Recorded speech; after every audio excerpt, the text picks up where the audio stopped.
Well तो real depth और apparent depth में पहले कुछ रियल लाइफ सिचुएशन सुन लो और कुछ रे डायग्राम देख लो, उसके बाद न्यूमेरिकल में आएंगे। आप लोग शायद कभी ना कभी नोटिस किया होगा, और नहीं किया तो अगली बार जब जाओगे स्विमिंग पूल या वाटर पूल तो नोटिस कर लेना। तो थिंक इज दैट कि पानी के अंदर जैसे कि आप खड़े हो इतना पानी में कि आपका घुटना तक डूबा हुआ है, सपोज घुटना तक डूबा हुआ, फ्रेश वाटर क्लियर वाटर है, घुटना तक डूबा हुआ है, और आप देखते हो तो आपका फिट नजर आता है, घुटना भी नजर आ रहा है, घुटना जस्ट पानी के अंदर है और फिट तो पानी के ज्यादा अंदर है। ऐसे देख रहे अपना पैर को देख रहे पानी में, ठीक है। हवा में तो जो नॉर्मल है वो दिखता है, लेकिन पानी में खड़ा होके कभी इस चीज को देखो, ठीक है। घर में कोई बड़ा सा टब भी है अगर, तो उसमें घुटना तक तो पानी डूब सकता है, ठीक है। थोड़ा ऊंचा बाल्टी है, नॉल बड़ा बाल्टी है, तो उसमें अपना पैर या हाथ को आप डुबा लो, डुबा करके साइज का अंदाजा करो कि पानी के अंदर आपका हाथ कितना बड़ा दिख रहा है। ओके, ठीक है। पानी ज्यादा हिलते डुलते नहीं रहना चाहिए, नहीं तो ढंग से दिखेगा नहीं। बाल्टी में पूरा हाथ डुबा दिया, कोई बड़ा बाल्टी है थोड़ा ज्यादा हाइट का, जितना ज्यादा हाइट का रहेगा उसमें ये इफेक्ट ज्यादा दिखेगा। हाथ को पूरा डुबा दो और अपना हाथ का लंबाई का अंदाजा करने का कोशिश करो कि कितना बड़ा दिख रहा है। बहुत ही क्लियरली अंदाजा हो जाएगा कि पानी के अंदर काफी छोटा दिख रहा है, अच्छा खासा छोटा दिख रहा है। 25% स्मॉलर हो जाता है पानी में। 4 फीट का 3 फीट दिखता है, 1 फीट छोटा, हर 4 फीट में 1 फीट छोटा हो जाता है, हर 40 सेंटीमीटर में 10 सेंटीमीटर छोटा हो जाएगा। तो 40 सेंटीमीटर में 10 सेंटीमीटर अच्छा खासा छोटा हो रहा है, और ये अंदाज आपको आसानी से लग जाएगा कि हवा में आपका हाथ जितना लंबा दिख रहा था, पानी के अंदर उससे अच्छा खासा छोटा दिख रहा है। स्विमिंग पूल पर अगर खड़े हो या थोड़ा सॉलो वाटर में खड़े हो कि घुटना तक पानी में डूबा हुआ है, अपना पैर देखो या कोई दूसरा का पैर देखो जो घुटना तक डूबा हुआ है, उसका पैर एबनॉर्मली छोटा महसूस हो। आप में से कुछ जन इस चीज को नोटिस किया होगा, और नहीं किया तो अगली बार कर लेना। ओके, सॉलो वाटर में खड़ा होकर के घुटना तक डूब जाए, अपना पैर को देखो, और वो सिचुएशन नहीं है तो बकेट में ही हाथ डुबा के अपना हाथ को देखो। You will find it to be much small, 1/4 small हो जाता है, 25% स्मॉल हो जाता है। तो दिस इज रिमार्केबल। 40 सेंटीमीटर में 40 सेंटीमीटर का चीज 30 सेंटीमीटर का दिखेगा, आसानी से अंदाजा हो जाएगा कि छोटा हुआ है। अब हमें समझना है कि आखिर ये छोटा क्यों दिखता है। और खैर ये सब एक्सपेरिमेंट अगर डिफिकल्ट है तो एक और आसान एक्सपेरिमेंट बताते हैं। कोई भी एक पेंसिल या स्केल ले लो और एक मग ऑफ वाटर में आप ऐसे उसे टेढ़ा करके डुबाओ, ठीक है। स्केल और पेंसिल ले लो and in a mug of water आप इसे टेढ़ा करके डुबाओ। यू विल फाइंड दैट कि जितना हिस्सा पानी में डूब गया वो जितना डीप होना चाहिए उतना डीप नहीं है, ऐसे बेंड दिखेगा। मतलब यहां तक तो पेंसिल ऐसे गया, जैसे स्केल ही डुबाते हैं हम, कोई स्केल डुबाते हैं तो जितना हवा में है वो तो नॉर्मल दिख रहा है, जो पानी में डूब गया जो हिस्सा वो लगेगा कि रेज्ड अप हो गया है। स्केल यहाँ के बाद ऐसे मुड़ गया, बेंड हो गया है, bending of stick. Bending of stick second page में है इस टॉपिक का, वो डायग्राम हम पहले बना रहे हैं। आई एग्री कि आप लोग का ये ऑनलाइन एग्जाम में कोई डायग्राम नहीं आएगा, शायद, पता नहीं, अपलोड करने के लिए आ सकता है, ओके। बट रिटन एग्जाम में लाइट चैप्टर में ray diagrams are quite important questions. So board point of view से आपको रे डायग्राम प्रैक्टिस करना चाहिए। वेल, बेंडिंग ऑफ स्टिक एक डायग्राम बुक में बना होगा, लिखा होगा, उस डायग्राम में इंपॉर्टेंट मार्क कर लो, वो बोर्ड एग्जाम में भी रिपीटेड आता रहता है। Bending of stick, apparent bending of a stick under water, ये इवन बोर्ड एग्जाम में भी रिपीटेड आता है। क्या है इस डायग्राम, क्या समझाने की कोशिश की गई है, और ये डायग्राम बनाने समय हमें कहां कहां ध्यान रखना है।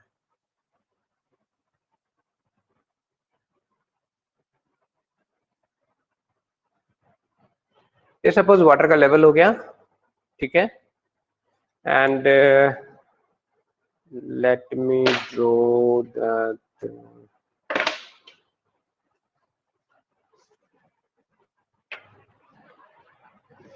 Suppose this be a stick here, ये सपोज एक स्टिक है,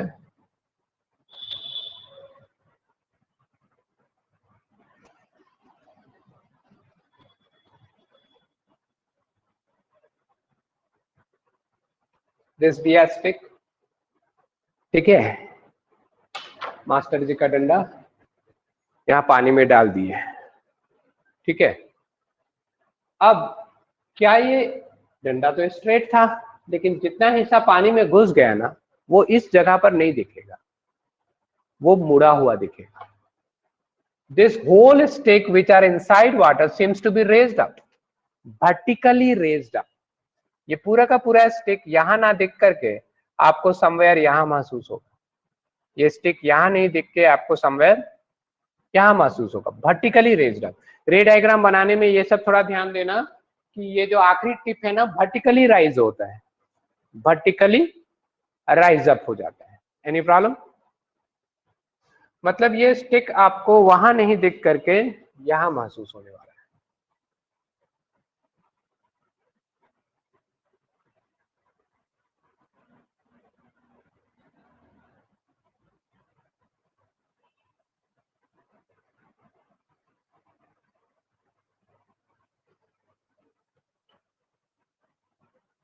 ये स्टिक आपको यहां ना दिख करके यहां दिखने वाला, मतलब जिस पॉइंट से वो पानी में घुसा ना, उस पॉइंट से वो ऐसे टेढ़ा होता हुआ नजर आएगा, टेढ़ा और छोटा भी।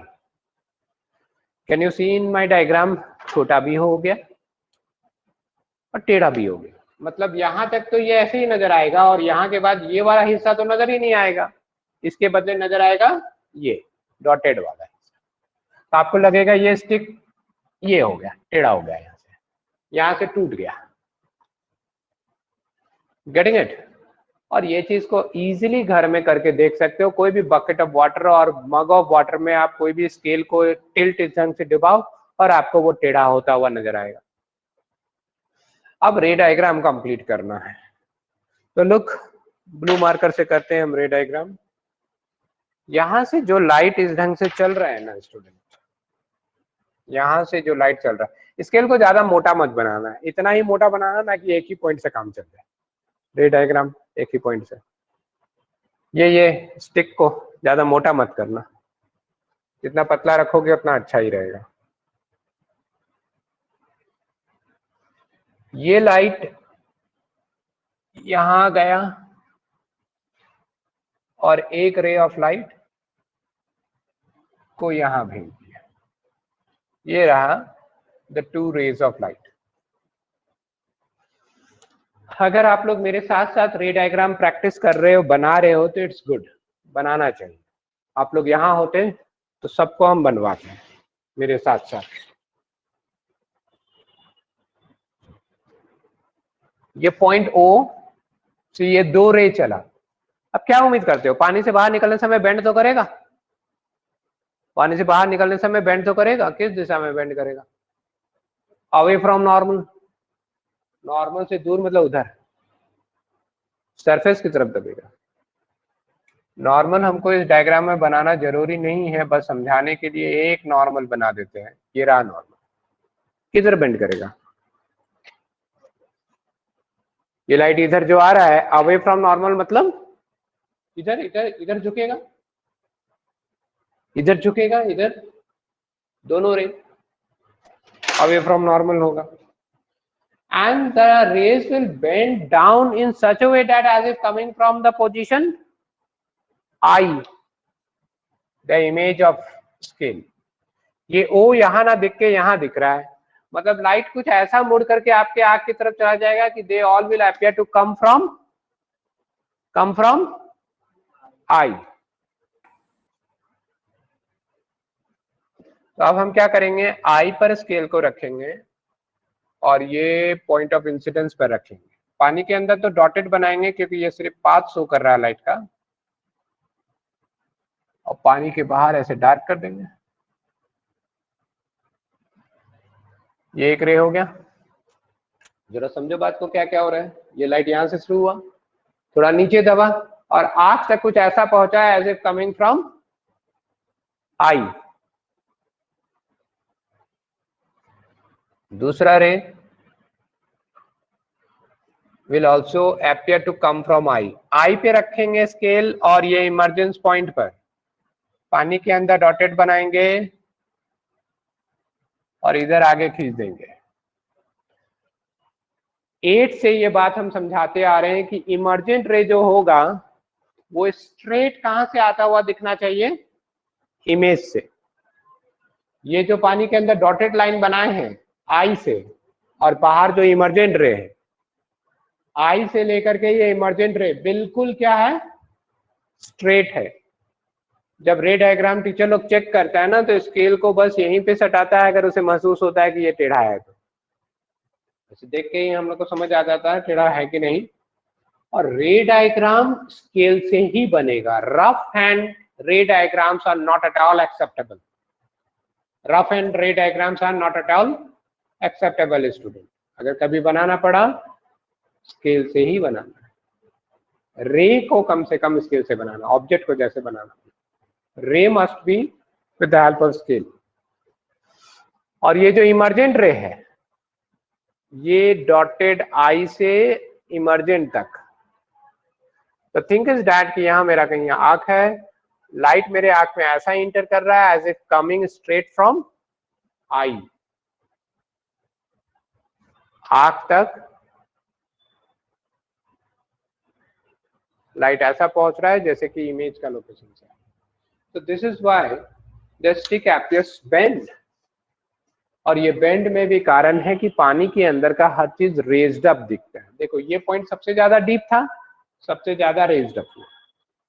ये पॉइंट उससे कम डीप में है, ये भी वर्टिकली रेज्ड होके यहां दिख रहा है।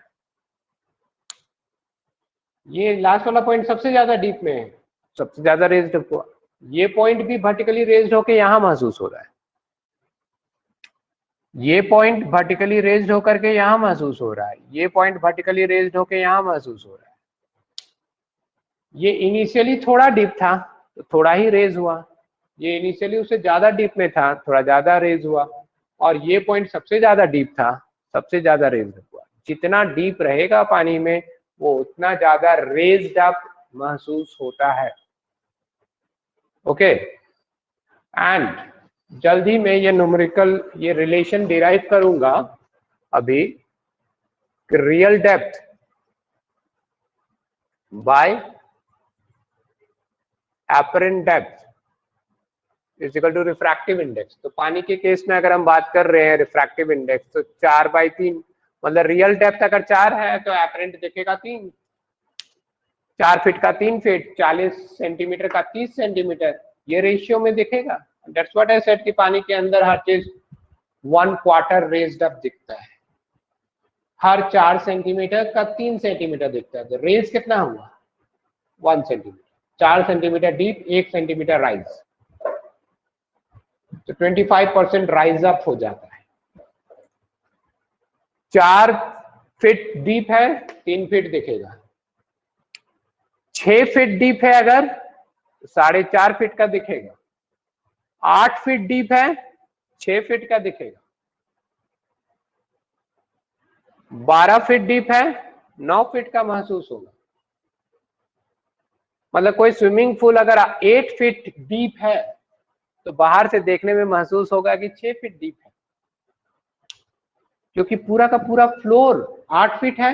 8 फीट का आपको 6 फीट में महसूस होगा। वो पूरा फ्लोर उसी तरह से रेज्ड अप दिखेगा जैसे ये पॉइंट ओ रेज्ड अप दिख रहा है, वैसे ही फ्लोर भी अपना जगह से थोड़ा रेज दिखेगा। 8 feet deep swimming pool will appear only 6 feet deep. एक 6.5 फीट का आदमी के लिए डेंजरस सिचुएशन हो सकता है। एक 6.5 फीट का आदमी अपना हाइट पर घमंड करते हुए इस ढंग का स्विमिंग पूल में अगर उतर गया, ये सोचते हुए कि 6 फीट डीप ही तो लग रहा है पानी, हम तो 6.5 हैं, उतरने के बाद पता चलेगा कि पूरा डूबने के बाद भी 2 फीट और नीचे है पानी। स्विमिंग पूल का फ्लोर 8 फीट डीप महसूस होगा सिर्फ 6 feet deep. That can be quite misleading to a person of 6.5 feet. नहीं, 6 फीट 7 फीट का आदमी के लिए थोड़ा डेंजरस हो सकता है यह सिचुएशन, है ना. वेल, तो इस रेशियो में होगा, real depth by apparent depth इस रेशियो में होगा, और वही यहाँ पे रेज डेप्थ होगा. अब जरा फार्मूला का डेरिवेशन की तरफ बढ़ते हैं. सर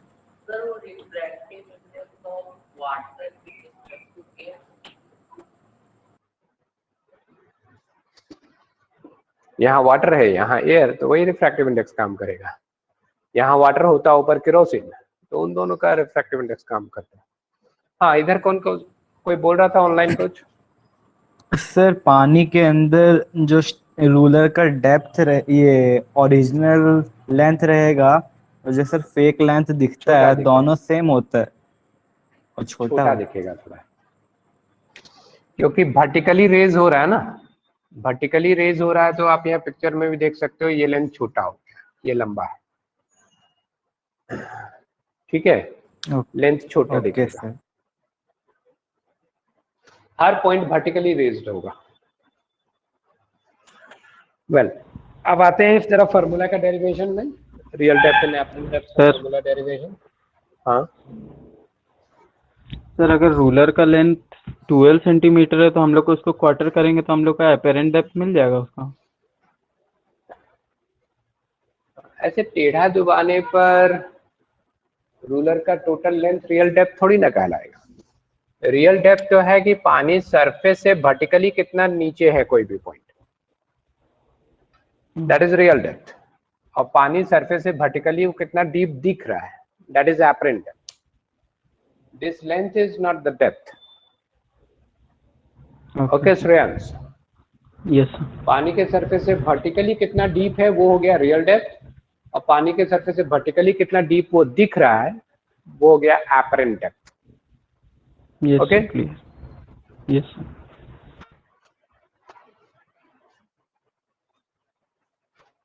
नाउ ये डायग्राम बहुत ही इंपॉर्टेंट है student, and I again tell you one thing कि ये जो इमर्जेंट रे है वो सीधा आई से आता हुआ दिखना चाहिए. ये डॉटेड लाइन और बाहर निकला हुआ ये डार्क लाइन, ये डॉटेड लाइन बाहर निकला हुआ ये डार्क लाइन बिल्कुल सीधा होना चाहिए.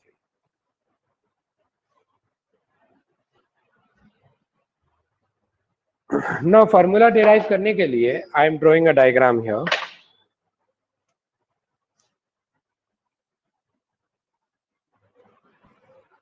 Suppose a tub is containing some water.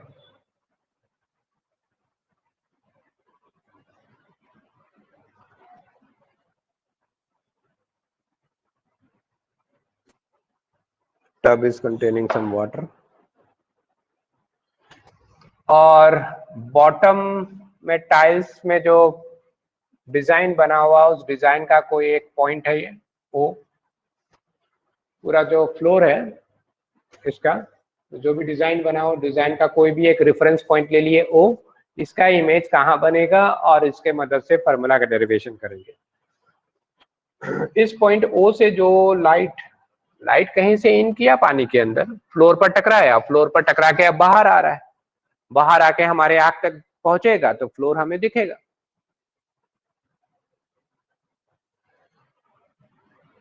तो एक रे में ये बना दिया सीधा along the normal, angle of incidence 0, refraction 0, deviation 0, सीधा सीधा बना. ठीक है, एक रे ये बना दिया. दूसरा रे थोड़ा इधर बना रहे हैं,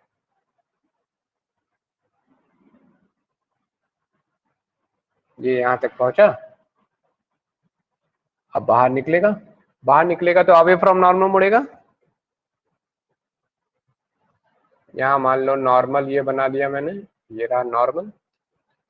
बाहर निकलेगा तो ये रे अवे फ्रॉम नॉर्मल मुड़ेगा. अवे फ्रॉम नॉर्मल मतलब उधर जाएगा, राइट, उधर जाएगा and will appear to come from somewhere here.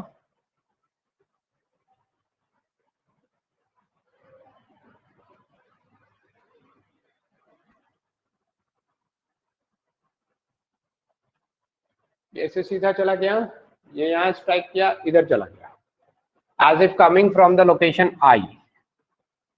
वैसे हम रियल लाइफ सिचुएशन से कुछ ज्यादा ही उठा हुआ दिखा दिया, हम आधा आधी उठा दिए हैं।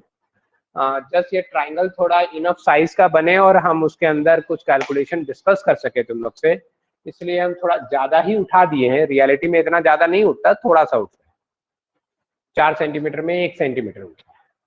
समझ रहा है ना मेरा बात?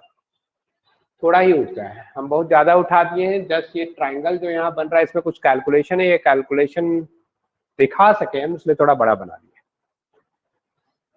Well now see the thing, ये लाइट जो ऐसे सीधा गया वो बाहर निकल गया, ये वाला लाइट ऐसे मुड़ गया। क्या सिर्फ यही 2 रे है ओ से चलने वाला जो पानी के बाहर आ रहा है? लाइट कहीं से आके स्ट्राइक किया पॉइंट ओ पर और फिर रिफ्लेक्ट हुआ विभिन्न वेरियस डायरेक्शन में। इस बीच में हम कहीं भी खड़े हैं, मुझे ये दिखेगा। कहाँ दिखेगा? यहां दिखेगा, आई पे। ये जो फ्लोर है, ये पूरा का पूरा फ्लोर मुझे यहां दिखेगा, इस लेवल पे। ओ यहां दिख रहा है, तो ओ के बगल का भी जो पॉइंट होगा वो भी तो उतना ही ऊंचा दिखेगा। हर एक पॉइंट हमें रेज्ड अप दिखेगा, पूरा का पूरा फ्लोर आई के लेवल पे दिखेगा। Getting it? पूरा का पूरा फ्लोर मुझे आई के लेवल पे दिखेगा।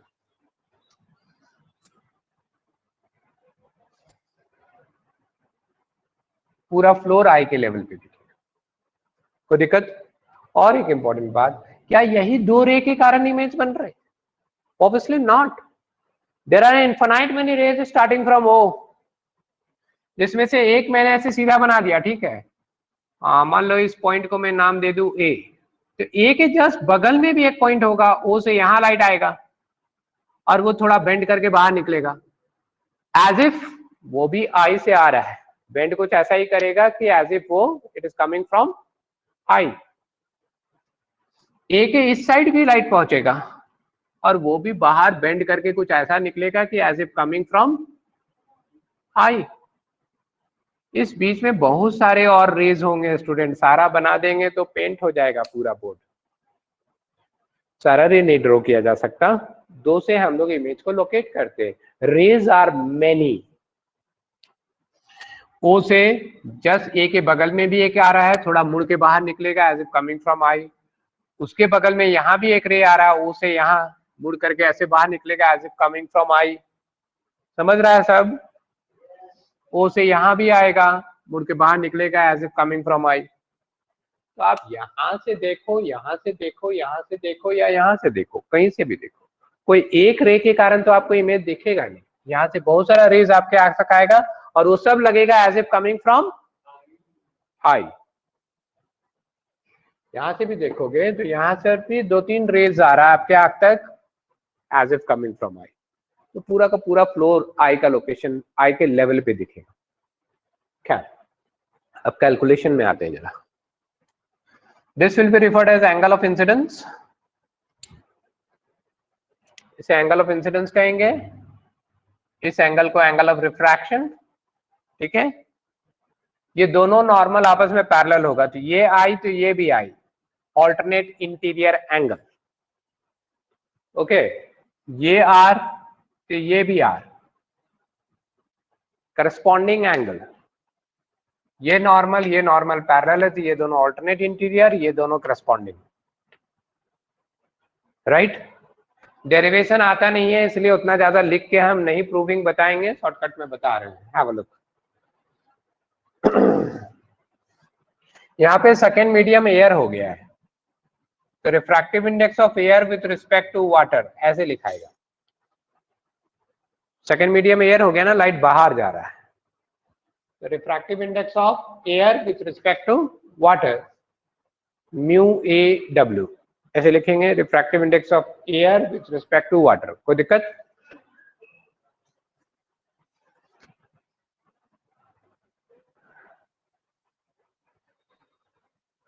जो मीडियम ऊपर लिखते हैं उसी मीडियम का एंगल ऊपर लिखाता है, बहुत बार बताए हैं। वाटर में आई बन रहा है, आई लिखाया ऊपर। एयर में रिफ्रैक्शन बन रहा है, रिफ्रैक्शन लिखाएगा। लेकिन हमें क्वेश्चन में refractive index of air with respect to water तो जनरली दिया नहीं रहता, इसका उल्टा दिया रहता है, refractive index of water with respect to air. तो दोनों साइड रेसिप्रोकल कर दो जरा, दोनों साइड रेसिप्रोकल कर दो।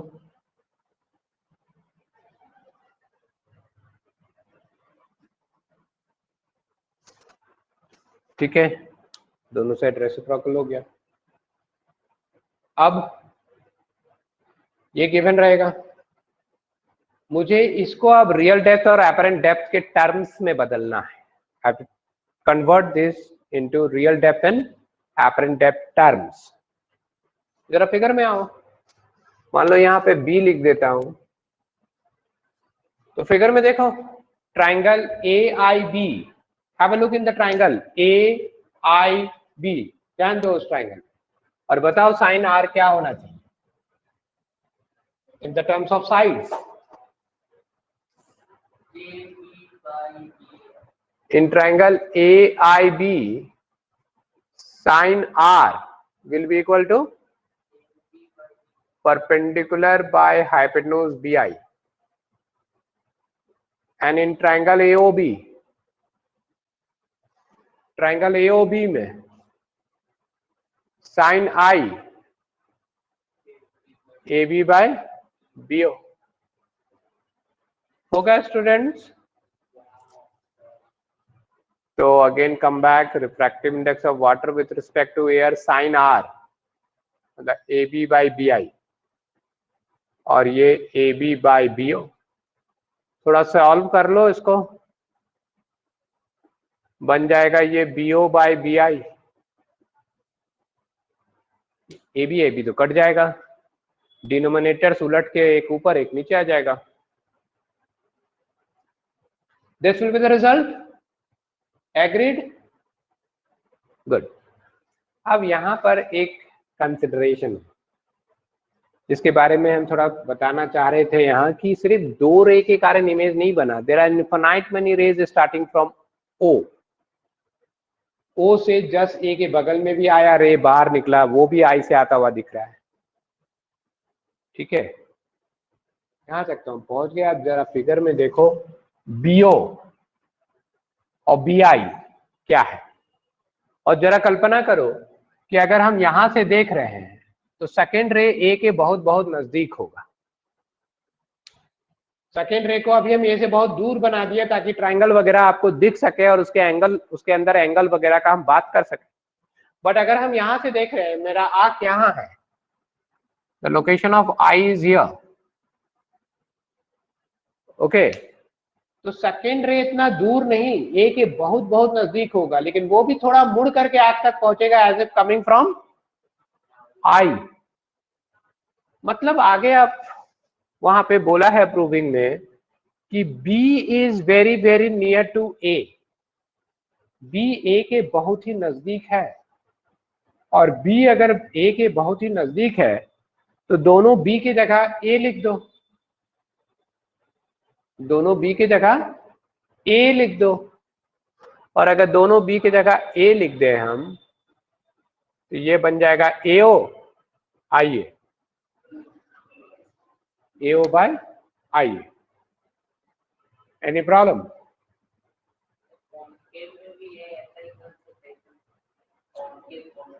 मिरर,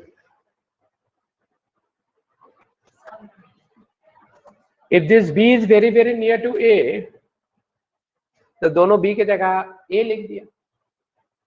अब जरा फिगर में देखो AO, AO, look on the figure,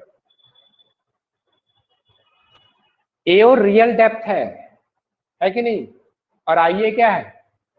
apparent depth. And दस मेरा फॉर्मूला डिराइव हो गया कि refractive index is equal to real depth by apparent depth, real depth by apparent depth. ठीक है, good.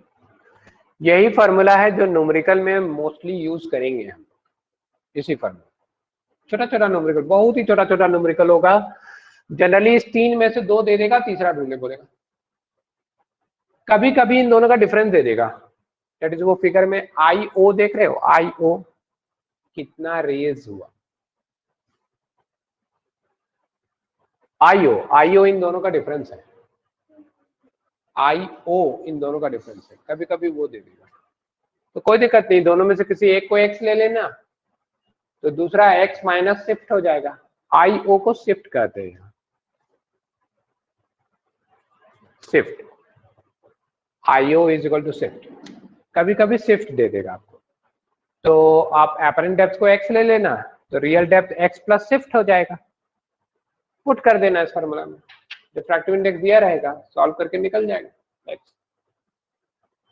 Getting it, good. Shift का formula भी derive करना थोड़ा अलग से, तो shift is equal to real depth minus apparent depth, real depth minus apparent depth, इसको रियल डेप्थ लिख रहा हूं मैं, इसको एपरेंट डेप्थ, ठीक है।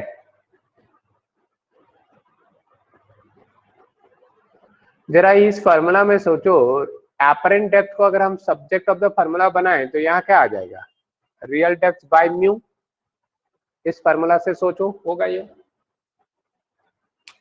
होगा,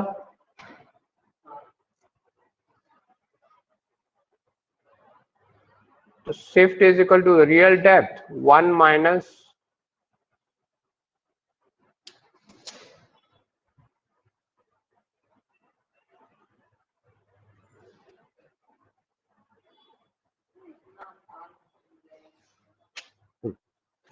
ये फार्मूला को न्यूमेरिकल में कोई खास यूज नहीं करने वाले हैं क्योंकि इसी से मेरा सारा न्यूमेरिकल बन जाएगा।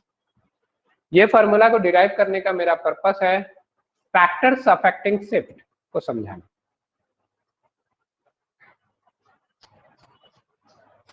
फैक्टर्स अफेक्टिंग शिफ्ट, न्यूमेरिकल तो सब इसी से बन जाएगा स्टूडेंट, इवन शिफ्ट भी पूछेगा तो इससे बन जाएगा, ठीक है। रियल डेप्थ एपरेंट डेप्थ जब दोनों मिल जाएगा तो घटा के शिफ्ट बता देना, सब हो जाएगा, ये फार्मूला से सब हो जाएगा। ये फार्मूला मेरा डिराइव करने का पर्पस सिर्फ एक छोटा सा है, फैक्टर्स को थोड़ा ढंग से एक्सप्लेन करना। फैक्टर अफेक्टिंग शिफ्ट, सबसे पहला फैक्टर बहुत ही साफ साफ दिख रहा है इस फार्मूला में कि shift is directly proportional to real depth.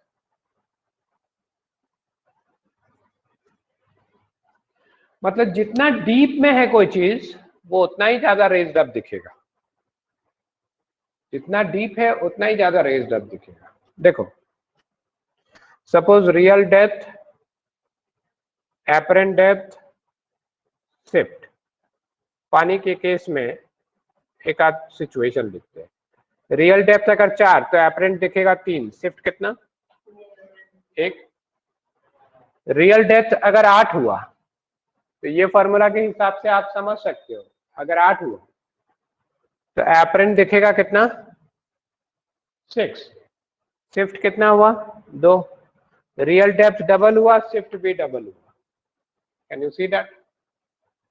इसको 3 गुना करो 12 कर दो, ये 12 करोगे तो ये भी 3 गुना होगा 9, शिफ्ट कितना हुआ 3, यहां से इसको थ्राइस किया तो शिफ्ट भी थ्राइस हो गया, कैन यू नोटिस दैट। सभी तो डायरेक्टली प्रोपोर्शनल है, इसको थ्राइस किया तो ये भी थ्राइस हो गया, ये भी थ्राइस हो गया, राइट। तो shift is directly proportional to real depth,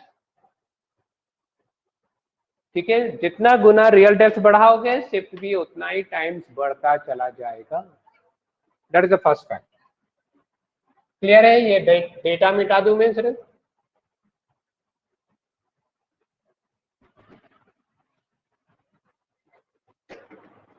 second point,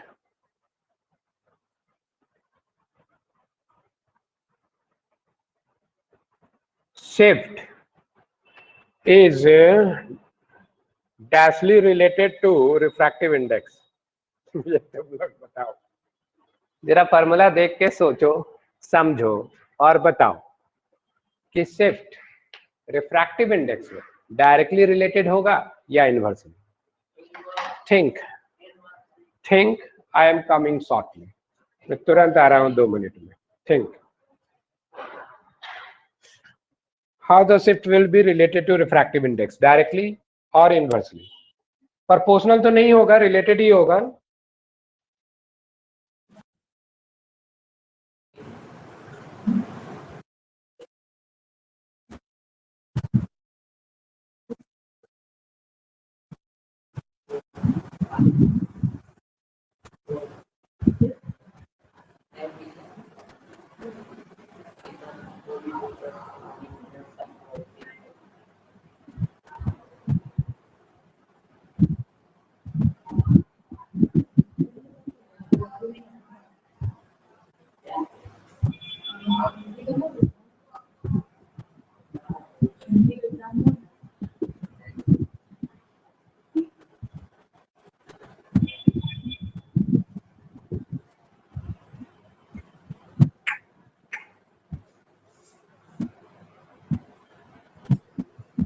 Yes, कुछ सोचा? I am back. Say inversely.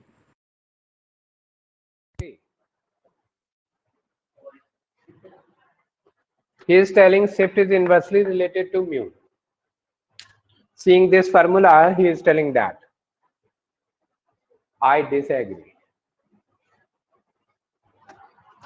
थोड़ा सोचो विद्यार्थियों, अगर ये म्यू ग्रेटर होगा तो ये ब्रैकेट क्या होगा, बढ़ेगा कि घटेगा? ये ब्रैकेट से शिफ्ट डायरेक्टली प्रोपोर्शनल है ना. आई रिपीट, इस ब्रैकेट से शिफ्ट डायरेक्टली प्रोपोर्शनल है. तो म्यू का वैल्यू अगर ज्यादा पुट करेंगे तो ये ब्रैकेट का वैल्यू क्या होगा, बढ़ेगा कि घटेगा?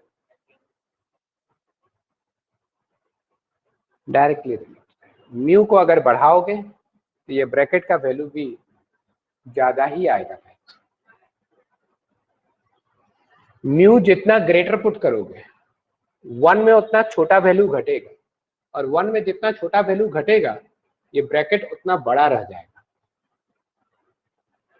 म्यू यहाँ पे डिनोमिनेटर में है और फिर माइनस में है.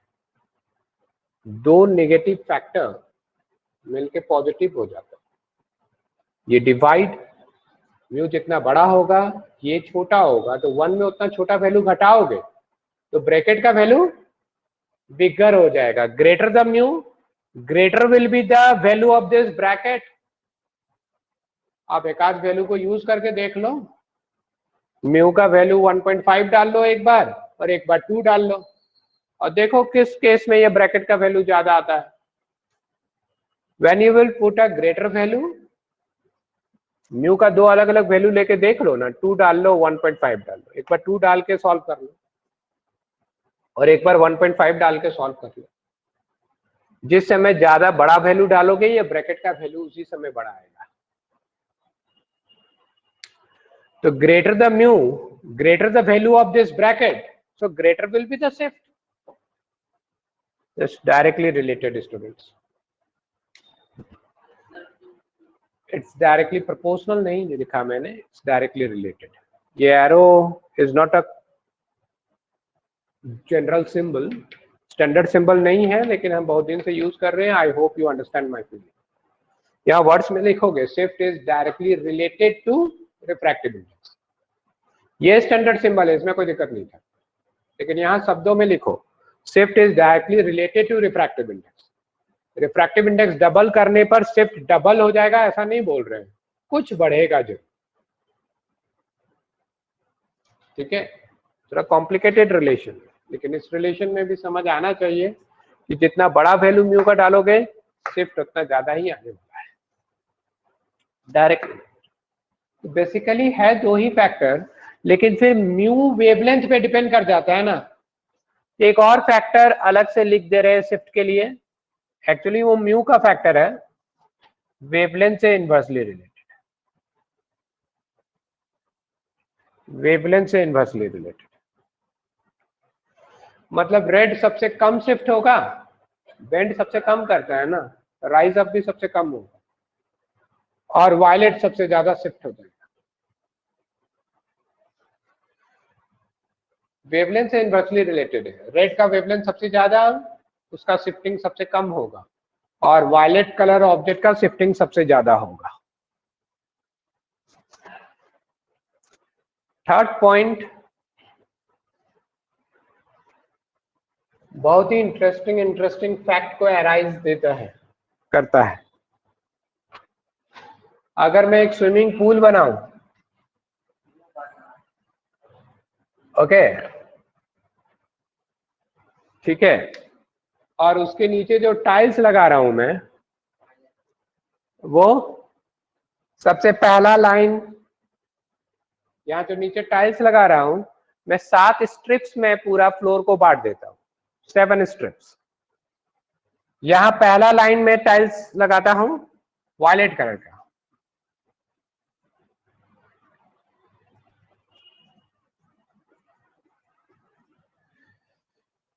पहला लाइन पूरा ऐसे वायलेट, उसके बाद इंडिगो, फिर ब्लू, फिर ग्रीन, ऑरेंज, रेड, ठीक है।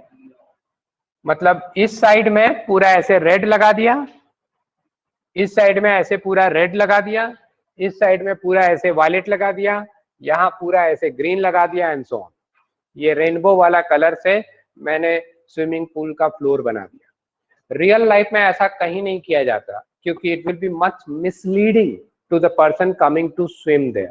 बहुत ही मिसलीड हो जाएगा वो फ्लोर को देखकर। रियल लाइफ में ऐसा कभी नहीं किया जाएगा, क्योंकि ये मिसलीडिंग कैन काउज एक्सीडेंट। क्या दिखेगा मालूम? Violet, as I said, violet सबसे ज्यादा शिफ्ट करेगा। तो यहां पर आपको ये वाला जो टाइल्स का लेयर रहेगा ना, वो लगेगा कि काफी ऊंचा है, वो इंडिगो वाला लगेगा उससे नीचा है, ब्लू वाला लगेगा और नीचा है, ठीक है। जबकि है वो बिल्कुल, फ्लोर रियलिटी में है बिल्कुल simple. Generally swimming pool simple नहीं बनाया जाता, स्लोपिंग होता है, ठीक है। मान लो कि वो सिंपल है, 6 फीट 7 फीट डीप बनाए हैं for big persons, those who know to swim, उसके लिए स्विमिंग पूल है ये।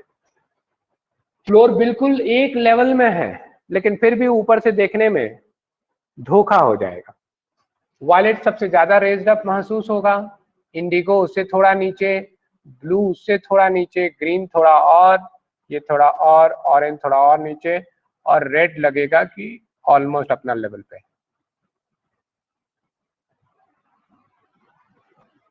और लगेगा कि सीढ़ी है, ऐसा लगेगा इधर सबसे ज्यादा डीप है, इधर कम है। तो it may be quite misleading student. अगर वो सिंपल है तो बाहर से भी देखने में सिंपल ही लगे, वही सेफ्टी के लिए बेहतर है, ओके। वो जैसा अंदर है वैसा ही महसूस हो। वैसे 4 फीट का 3 फीट और 8 फीट का 6 फीट दिखने वाला को तो हम अवॉइड नहीं कर सकते, वो तो होगा ही होगा। कम से कम इस ढंग का मिसलीडिंग तो नहीं करें। लेकिन अगर ऐसा किया गया तो फ्लोर स्मूथ होने के बावजूद स्टेप नजर आएगा, it will look like step. Getting it? Because of this third factor, it will look like step, सीढ़ी के जैसा महसूस होगा। या बोर्ड में एक साल सवाल आया था, उसी सवाल से इन्फ्लुएंस होकर मैंने इस बात को डिस्कस किया। बोर्ड में एक सवाल आया था कि एक paper strip having 7 box and painted in the order of color in rainbow, एक paper strip 7 boxes rectangular box में बांट दिया गया and is painted in the order of the color in rainbow, ऐसा बोला गया। और फिर बोला गया था कि इसके ऊपर एक मोटा सा ग्लास ब्लॉक रख करके ग्लास ब्लॉक के थ्रू देख रहे हैं, तो हर चीज पानी में शिफ्ट नहीं दिखेगा, ग्लास ब्लॉक में भी शिफ्ट दिखेगा, ओके। ग्लास ब्लॉक के थ्रू भी देखोगे तो वैसे ही हर चीज थोड़ा रेज्ड अप दिखेगा। तो इसके ऊपर भी एक मोटा ग्लास ब्लॉक रख दोगे और देखोगे तो यही सिनेरियो होगा।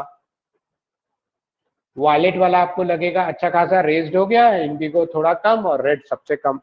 तो ये एक straight smooth paper strip glass block इसके ऊपर रख दे तो 3 डायमेंशनल दिखने लगेगा, ऐसा लगेगा कि ये काफी रेज्ड अप है और वो नीचे सीढ़ी के जैसा दिखने लगेगा, सीढ़ी के जैसा फीलिंग आएगा। Getting it?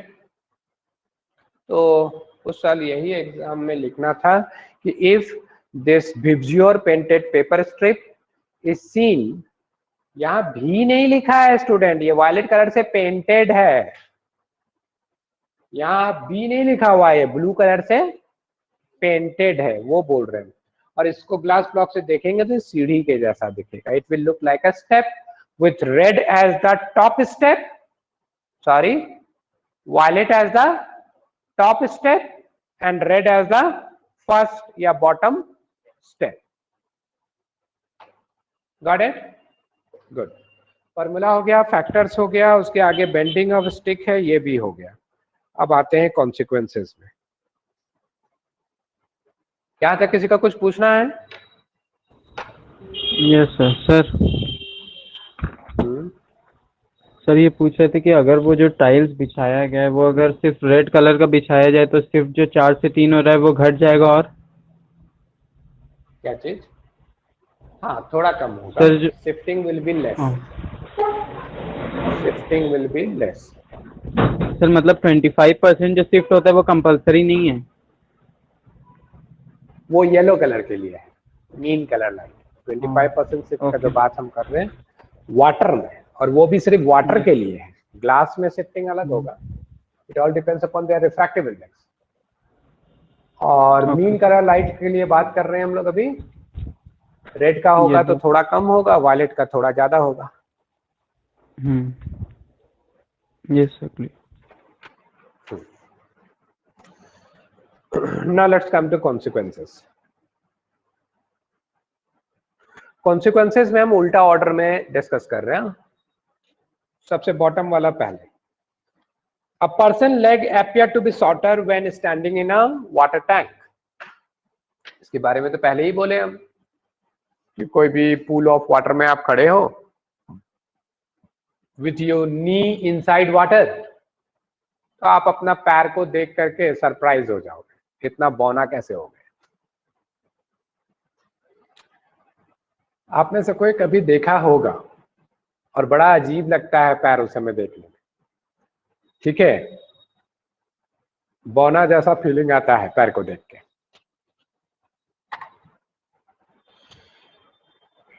फिर 6 point, a tank appear shallow than its actual depth. पूरा का पूरा फ्लोर थोड़ा रेज्ड अप दिखता है तो टैंक अपीयर शॉलो। उसके बाद a piece of paper stuck to the bottom of a glass block. कोई मोटा ग्लास ब्लॉक है, उसके नीचे कोई प्रिंटिंग पेपर रख दिए हम, तो जैसे कि एक न्यूज़पेपर है, न्यूज़पेपर के ऊपर ग्लास ब्लॉक रख दिया, तो ये वाला जगह तो अपना लेवल पे दिखेगा न्यूज़पेपर, इधर भी लेवल पे दिखेगा, लेकिन जितना हिस्सा ग्लास ब्लॉक के थ्रू दिखेगा वो लगेगा कि टेबल सरफेस से थोड़ा क्या हो गया, राइज हो गया है। तो ग्लास ब्लॉक के अंदर इसके थ्रू कोई भी चीज देखेंगे, जैसे पेपर पर एक मोटा ग्लास स्लैब रख दिए हम, तो ये सब तो जो हवा में है वो तो अपना लेवल पे दिखेगा, लेकिन इधर वाला लगेगा जैसे कि थोड़ा रेज्ड अप हो गया है। कुछ कुछ paper weights, transparent paper weights होता है, लगभग ग्लास ब्लॉक टाइप का, ब्लॉक टाइप का रेक्टेंगुलर ब्लॉक, उसके थ्रू ऐसा सिनेरियो आप लोग कभी ना कभी नोटिस किए होंगे कि उसके थ्रू पेपर प्रिंटिंग थोड़ा रेज्ड अप दिखता है। Then comes the third point. Third point में तो डायग्राम भी, थर्ड पॉइंट में हम एक डायग्राम बना रहे हैं, मेरे साथ साथ उतार लेना।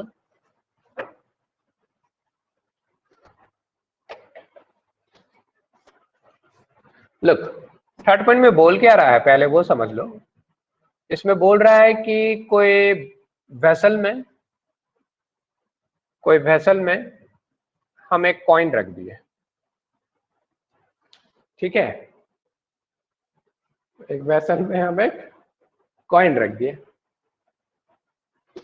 आसानी से इस ढंग का वेसल में कॉइन आ जाता है, लेके बैठो कहीं बाहर में,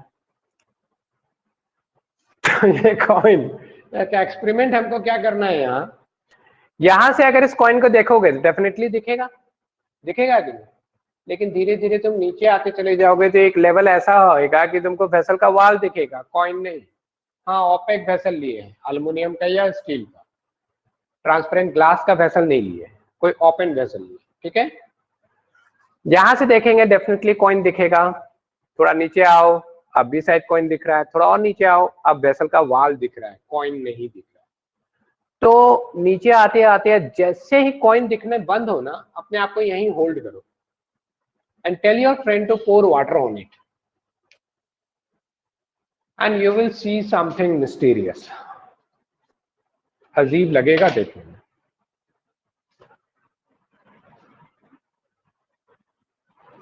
Look what is going to happen.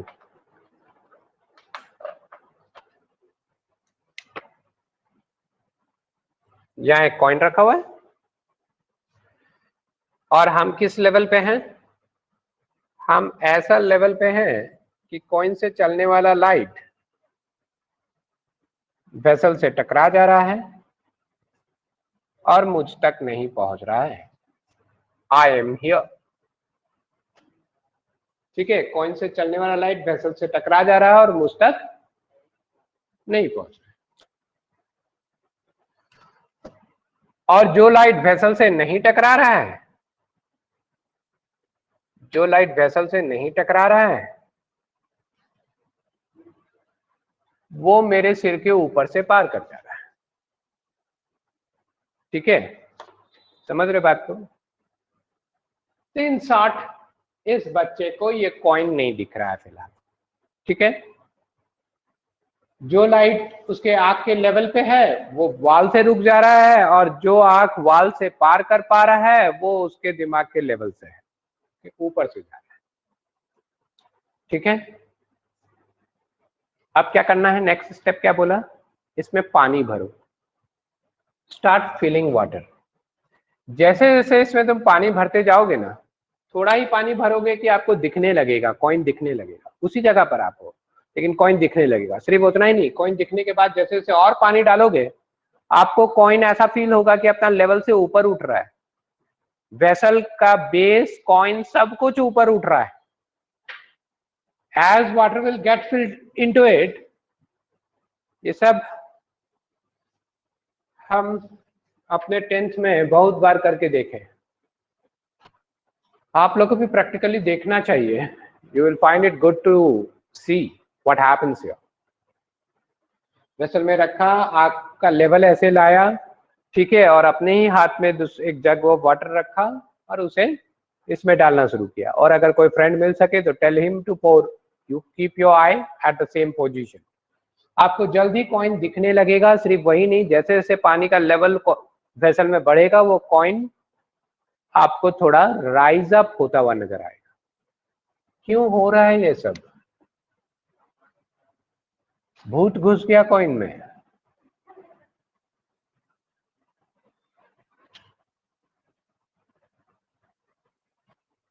कोई भूत घुस गया कॉइन में। नलक, what is happening?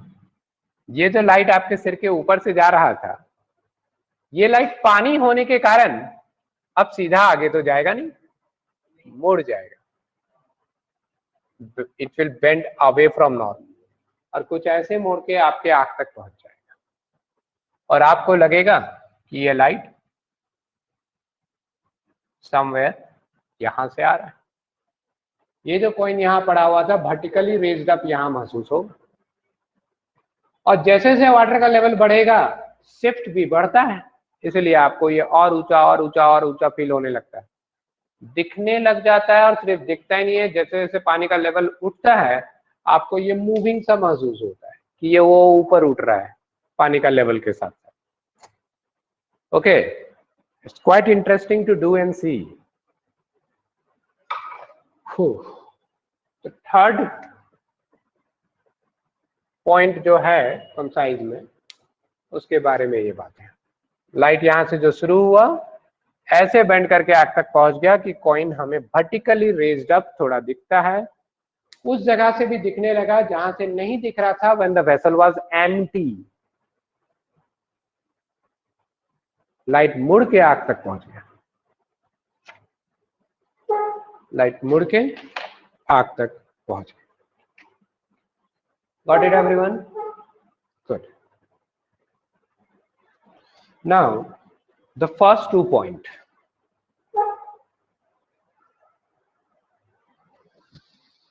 Second point में क्या बोला? सेकंड पॉइंट में सन के बारे में बात है कि सन बिलो हॉरिजन, नहीं क्या है, हाँ वही, सन बिलो हॉरिजन होने के बावजूद वो हमें दिखता है।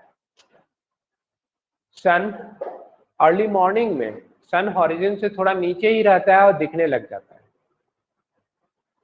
और लेट इवनिंग में सन हॉरिजन से थोड़ा नीचे जाने के बाद भी थोड़ी देर तक दिखता रहता है। Why this happens? It happens due to the same phenomena, bending of light.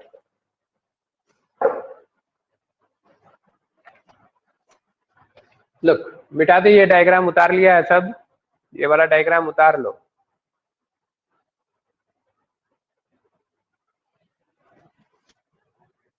Click कर लो, ड्रॉ कर लेना बाद में।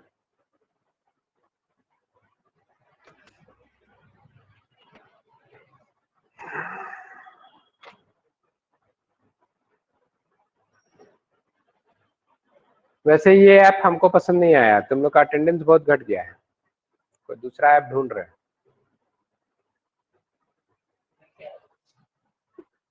देखो ना, 27 में से 15 जन आता है, सब रिकॉर्डिंग के भरोसे देख बैठा रहता है कि क्या पता नहीं, रिकॉर्डिंग के भरोसे सोचता है कि बाद में रिकॉर्डिंग देख लेंगे, और बाद तो फिर बाद हो जाता है, टुमारो नेवर कम्स। ऐसा सोच करके लाइव क्लास नहीं मिस किया करो स्टूडेंट्स कि बाद में रिकॉर्डिंग देख लेंगे। बाद कहाँ आता है, बाद तो बाद ही हो जाता है ना। That's old saying tomorrow never comes, बाद में देख लेंगे, बाद में देख लेंगे, बाद में देख लेंगे, वो बाद ही होता चला जाएगा। और इतना बोलने के बाद भी इन्फॉर्म नहीं कर रहा है सब हमको, जो भी एब्सेंट कर रहे हैं। बहुत दुखी है तुम लोग से। क्या डिस्कस करने जा रहे थे हम? हॉरिजन, सन।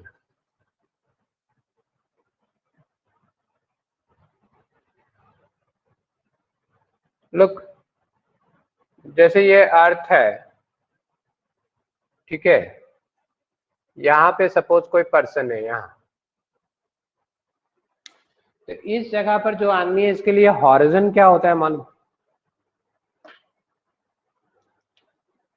ये अर्थ, हॉरिजन, एक्लिप्स, बड़ा कंफ्यूजिंग है। हॉरिजन होता है अर्थ का कोई भी एक पॉइंट पर टेंजेंट जो बना देंगे, tangent. This line is called horizon. The thing is that कि इसके नीचे अगर कुछ भी है, जैसे यहाँ पे कोई आदमी है, तो ऑब्वियसली इस आदमी को नहीं दिखेगा। तो कंट्री अलग हो गया भाई, कहाँ से दिखने वाला है? यहाँ मोहल्ला अलग हो जाने पर फिर नहीं दिखता। खैर, ये कर्वेचर के कारण आप कितना भी ऊंचा टावर पर यहाँ क्यों ना खड़ा हो, ये पॉइंट नहीं दिखने वाला है, ये बिलो हॉरिजन हो गया, ठीक है। Not only that, heavenly bodies and all, aeroplane, heavenly bodies and all, इससे ऊपर है। तो हम यहाँ का आदमी के बारे में बात करने जा रहे हैं, यहाँ का नहीं। हर लोकेशन पर हॉरिजन अलग अलग हो जाएगा। हॉरिजन किसी भी पॉइंट पर, हॉरिजन क्या है, तो उस पॉइंट पर टेंजेंट बना दो, वो लाइन हॉरिजन कहलाता है। इस हॉरिजन से ऊपर अगर कुछ भी है तो इस आदमी को डेफिनेटली दिखेगा, क्योंकि ये आदमी और उस ऑब्जेक्ट के बीच में कोई ऑब्स्ट्रक्शन नहीं।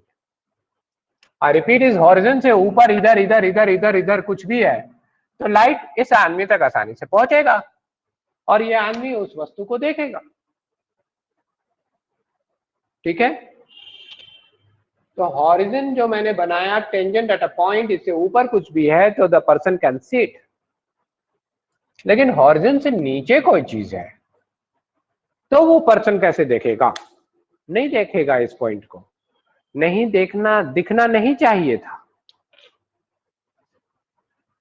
How it will see it? ये आदमी यहाँ, ये ऑब्जेक्ट यहाँ, लाइट यहाँ से जो चलेगा, आदमी से पहले वो अर्थ सरफेस से टकरा जाएगा, इस आदमी तक नहीं पहुंचेगा। अगर हम समुद्र किनारे खड़े हैं, यहाँ पे समुद्र किनारे खड़े हैं, तो हमें यही टेंजेंट के आसपास लगता है कि आसमान और समुद्र आपस से सट रहा है। समुद्र के पास ऐसा फील होता है ना बहुत दूर कि वहां आसमान सट रहा है, तो समुद्र ऐसे सीधा गया। और horizon is the last sky which we see, वो दोनों सटता हुआ दिखता है। तो रियल लाइफ में सिनेरियो का बात करें तो जमीन और आसमान जहां सटता हुआ महसूस होता है, वो point is the last view point, horizon उसको कहते हैं। और मैथमेटिक्स का बात करें तो इस टेंजेंट लाइन को हॉरिजन कहते हैं। इसके नीचे कुछ भी होगा जो इस आदमी को नहीं दिखना चाहिए। यहाँ पर कोई ऑब्जेक्ट है तो light travels in straight line, कहां से पहुंचेगा इस आदमी तक? नहीं पहुंचेगा। लेकिन हॉरिजन से ऊपर होगा तो दिखेगा इस आदमी को, हॉरिजन से नीचे कुछ होगा तो नहीं दिखेगा। बट अब यहाँ पे बात ये बोला जा रहा है कि सन लिटिल बिलो हॉरिजन होने के बावजूद, सन लिटिल बिलो हॉरिजन होने के बावजूद आदमी को दिख जाएगा। क्यों? इनफैक्ट कुछ भी बिलो हॉरिजन होने के बावजूद दिख जाता है, थोड़ा below. The thing is that कि earth is covered by atmosphere up to a great height.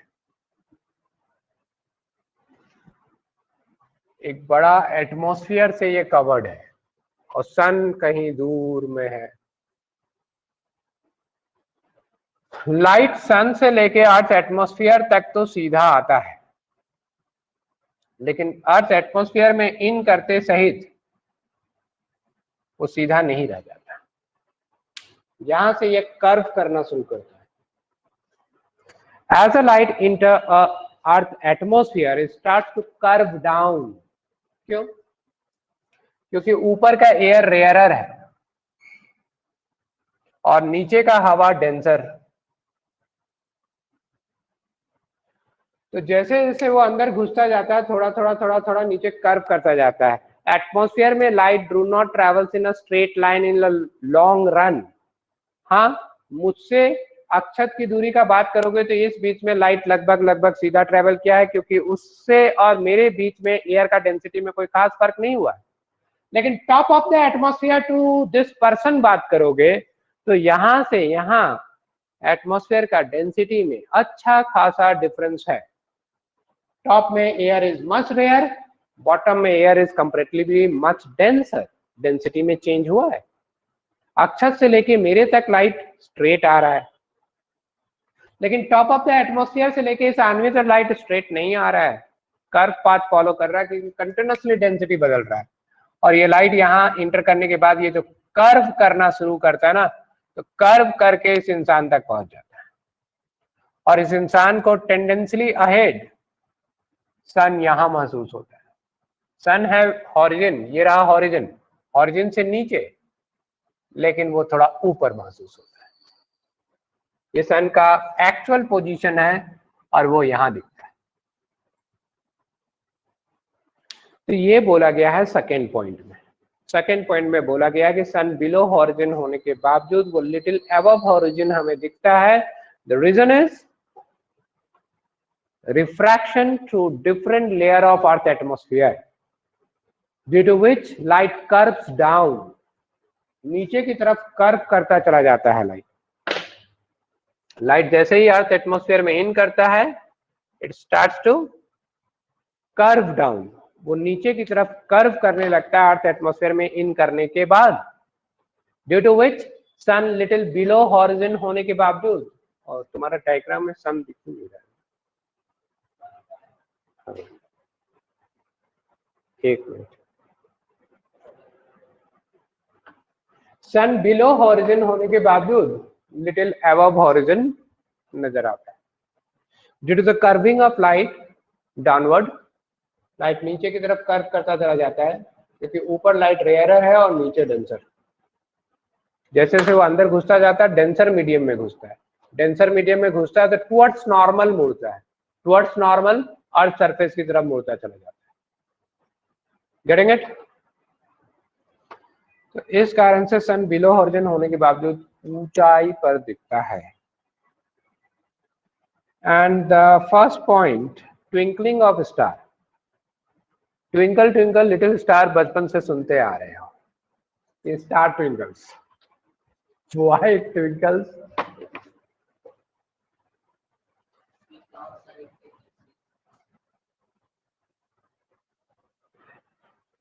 Because it is up above the sky,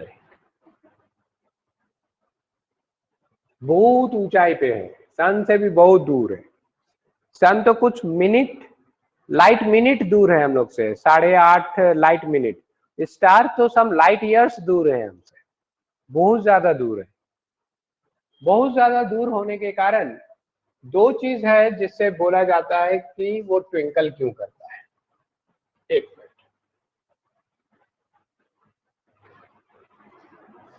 बहुत दूर होने के कारण star makes very small angle at our eye, जिस कारण से बहुत छोटा दिखता है।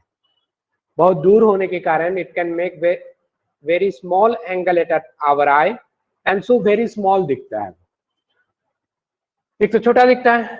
अब छोटा दिखने के साथ साथ होता क्या है, ये जैसे अर्थ सरफेस है, अर्थ सरफेस के ऊपर उसका ह्यूज एटमॉस्फेयर। क्या ये एटमॉस्फेयर शांत है? Obviously not.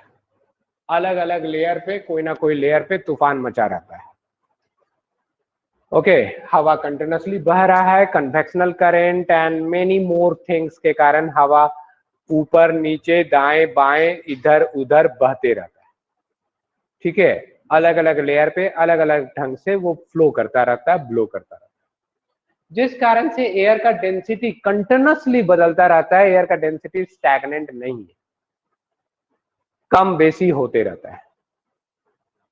Now the thing is that sun से तो एक ब्रॉडर एंगल आता है, सो वो मेरे आंख से ओझल नहीं होता, दिख रहा है तो कंटिन्यूसली दिख रहा है।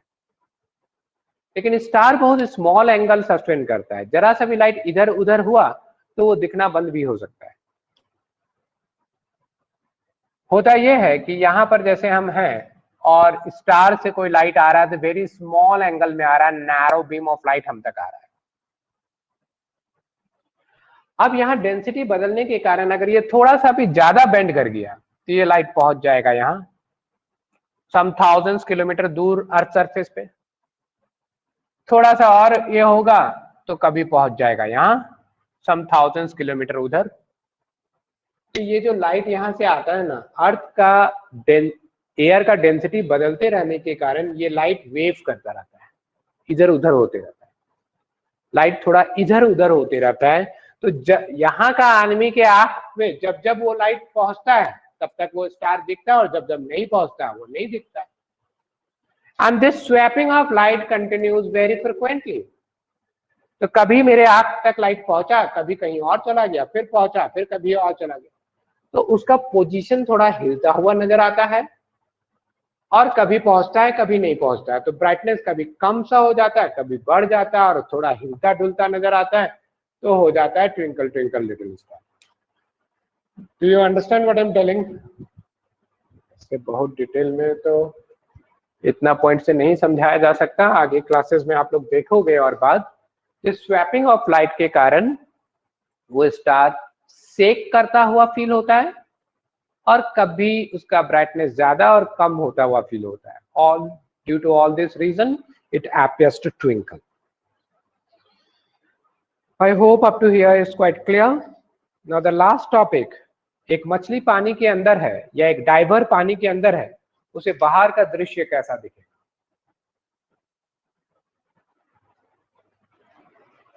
The last topic, some consequences से जस्ट ऊपर एक डायग्राम बना हुआ है, देख रहे हो? सम कॉन्सिक्वेंसेज से जस्ट ऊपर एक, कौन सा इसको कभी तक नहीं लिया अपन ने? क्यों?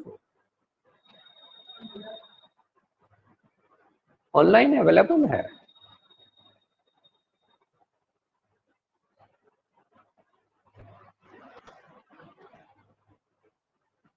Get that book. That book is much more important for board exam than this one.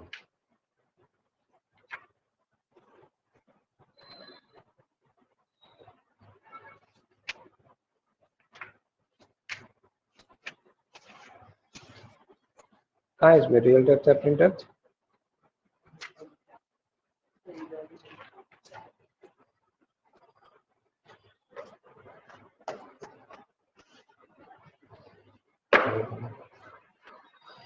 आप लोग सबको कंसाइज बुक लिया कि नहीं लिया अभी तक?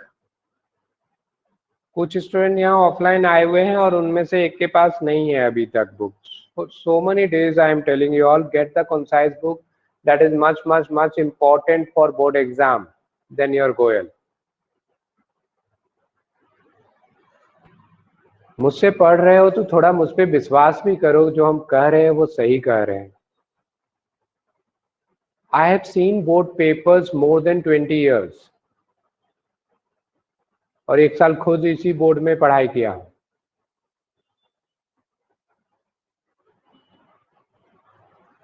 लगभग 10th के बाद से ही मैं पढ़ा रहा हूं खुद, and is continuously touch with this book and the board questions. So believe me student, concise book is much better for the board exam. आज तक मुझे कोई भी सवाल ऐसा बोर्ड एग्जाम में नहीं मिला जो कंसाइज बुक से बाहर हो। गोयल से बाहर बहुत सारा चीज मिला है।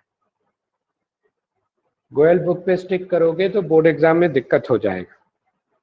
या लास्ट पॉइंट में डिस्कस करने जा रहा था कि कोई चीज पानी के अंदर है वो बाहर कैसा दिखेगा।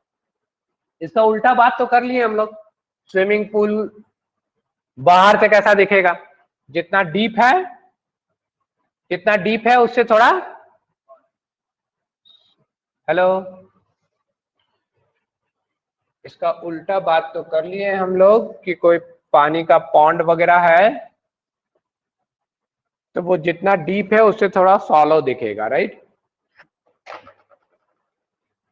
ये पूरा का पूरा बेस आपको यहाँ के बदले यहाँ महसूस होगा। कब? जब आप बाहर से देख रहे हो। तब बाहर से देख रहे हो तो पूरा फ्लोर आपको रेज्ड अप दिखेगा। अब इसको उल्टा काम करने जा रहे हैं। ऑब्जर्वर पानी के अंदर, ऑब्जेक्ट पानी के बाहर। जैसे कोई डाइवर बाहर देखने की कोशिश कर रहा है, या मछलियां जो अंदर रहती है वो हमें कैसा देखती हो। हम बाहर खड़े हैं और मछली पानी के अंदर, वो मुझे कैसा महसूस करते हो। या कोई डाइवर अगर बाहर देख पाए, पानी के अंदर आंख खोल पाए और देख पाए तो बाहर उसे कैसा दिखे। हम यहां पर खड़े हैं, how I will appear to him. जितना बड़ा है उतने बड़ा या छोटा। अंदर में कुछ है तो ये तो बात कर लिए, कुछ हद तक छोटा और रेज्ड अप दिखता है, ठीक है। बाहर में कोई चीज है तो वो कैसा दिखेगा। Try to understand. ये path of light is reversible, right? Path of light is reversible. तो चलो जितना सीख चुके हैं वहां से शुरू करते हैं। पहले हम, अगर लाइट मेरे सिर से शुरू होता, दैट इज एयर से शुरू होता और पानी के अंदर जाता तो कैसे जाता? ये उल्टा सोचने में थोड़ा दिक्कत हो रहा है तो सीधा ही सोच लो, फिर एरो उल्टा कर देंगे। यहां से जो लाइट जाता है वो पानी के अंदर कैसे जाता है? Towards normal.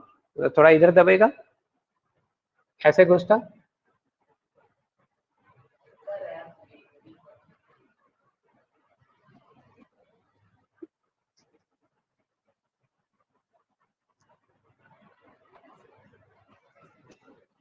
अगर यहां से लाइट ऐसे जाता तो टुवर्ड्स नॉर्मल ये लाइट ऐसे मुड़ जाता, राइट। अब इसका उल्टा करते हैं। यहां पर है ऑब्जर्वर, ठीक है, ये है ऑब्जर्वर। लाइट ऐसे आ रहा है तो लाइट आंख में जिस एंगल में इन करता है, मैंने समझाया है क्या, उसी के स्ट्रेट बिहाइंड इमेज दिखता है ना। और इमेज हमेशा वर्टिकली रेज्ड होता है, मतलब इमेज इसी लाइन पर कहीं दिखेगा। कहाँ दिखेगा? आंख तक जो लाइट पहुंच रहा है उसको पीछे ट्रेस करो, you will get the location. थोड़ा कम करते हैं बेंडिंग को, बहुत ज्यादा कर लेते हैं।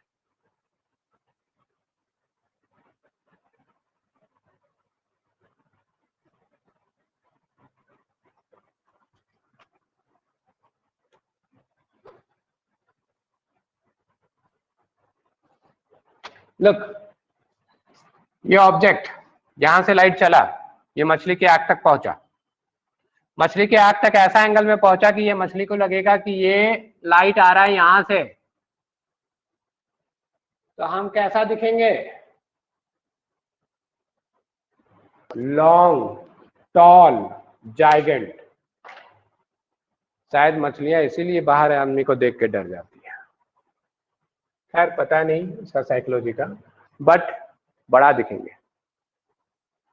ओके, बड़ा दिखेंगे, ह्यूज दिखेंगे, टॉल दिखेंगे, फैट दिखेंगे। अंदर से कोई चीज को देखेंगे तो वो अच्छा खासा ऊंचाई पे दिखेगा, ऐसा लगेगा बहुत लंबा है, इट इज टॉल। ये डायग्राम बना लो, बुक वाला डायग्राम अच्छा नहीं है, बहुत पतला सा बना दिया है। Copy this diagram students. पुराना में नहीं है, नया में है, क्योंकि ये क्वेश्चन एक साल बोर्ड एग्जाम में आ गया था, उसके बाद से ये वाला नया बुक में डाला है, पुराना बुक में नहीं है, नया बुक में डाला। क्वेश्चन यही था कि मछली कोई शोर पर कोई आदमी खड़ा है तो उसे कैसा देखेगा, एक डायग्राम के मदद से बताइए। तो टॉल दिखेगा मछली को person, than his actual height, person actually जितना लंबा है उससे टॉलर दिखेगा। रे डायग्राम जो बनाने बोला था वो ये रहा, ये डायग्राम से आप बता सकते हो कि टॉल दिखेगा। Getting it? So copy it. Yes, इसके साथ ये यूनिट भी यहाँ समाप्त होता है स्टूडेंट। आप लोग क्वेश्चन आंसर नहीं देखोगे तो आगे समझने में दिक्कत आने लगेगा। एंड प्लीज अगर किसी कारण से कोई एब्सेंट होते हो तो इन्फॉर्म कर दिया करो मुझे, ये अटेंडेंस देख के अच्छा नहीं लग रहा हमको एक आध दिन से।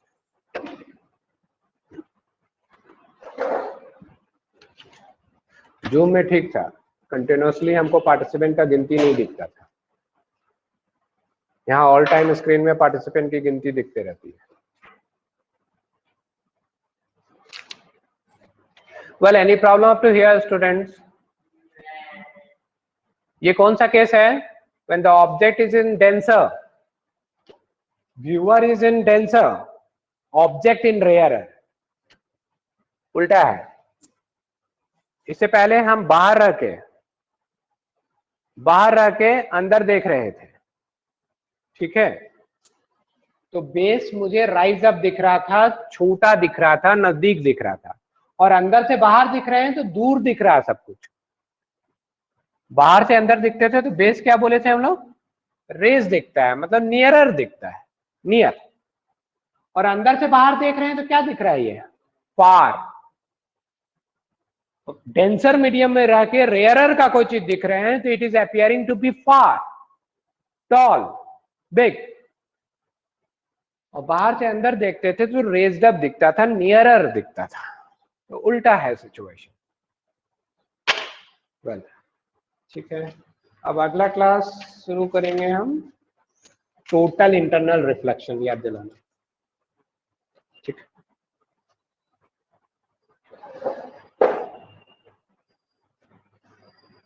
Well, thank you all. Any problem? Thank you sir. Thank you sir. Welcome all. Thank you, sir. Welcome all.